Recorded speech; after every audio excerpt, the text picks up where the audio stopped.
भारतात असेल प्रत्येक एका मिनिटाला बहुजन समाजातला एक व्यक्ती मारला जातो, दुसऱ्या मिनिटाला आपल्या आई बहिणींचा बलात्कार केला जातो, तिसऱ्या मिनिटाला घरं जाळली जातात, तरी सुद्धा आपला समाज हा गप्प बसण्याची भूमिका घेतो. का घेतो? एकनिष्ठ नाही किंवा आपली त्या गावामध्ये एकी नाही म्हणून. आणि जर आता इथून पुढं कुठल्याही मनोवादी व्यक्तीला एवढं सांगणं आहे की सर्व समाजाचा नाद करा, पण या भीमसैनिकांचा नाद करू नका. लक्षात ठेवा, ज्या बाबासाहेब आंबेडकरांनी या देशाचा कायदा लिहिलेला आहे त्याचीच ही औलाद आहे. लढणंच आपल्या रक्तातच लढणं आहे. म्हणून मी काय म्हणतो मित्रांनो, बाबासाहेब म्हणले की मांगने से भीक मिळते. काय मांगने से भीक मिळते, संघर्ष से अधिकार.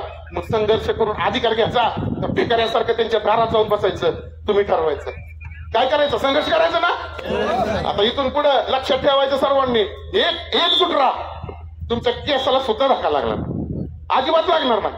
जर लागला तर कायदा आबादी ठेवून पुढच्याचं मुंडकं सोडवायची तयारी आमच्यात आहे. मागे हटणार नाही.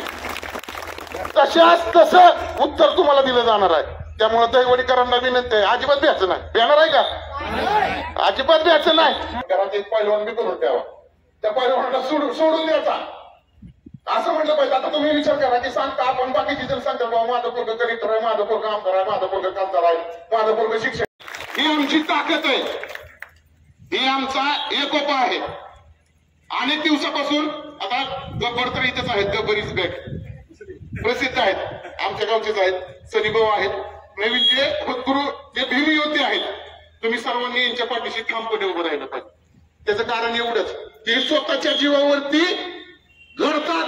डॉक्टर बाबासाहेब आंबेडकरांच्या माध्यमातून संघर्ष करण्यासाठी कुठल्याही थराला जातात.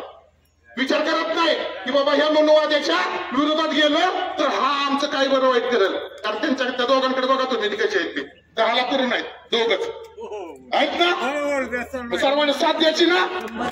त्यामुळे लढायचं आहे, संघर्ष करायचा. संघर्ष हा आपल्या बापानं आयुष्यभर केलेला आहे.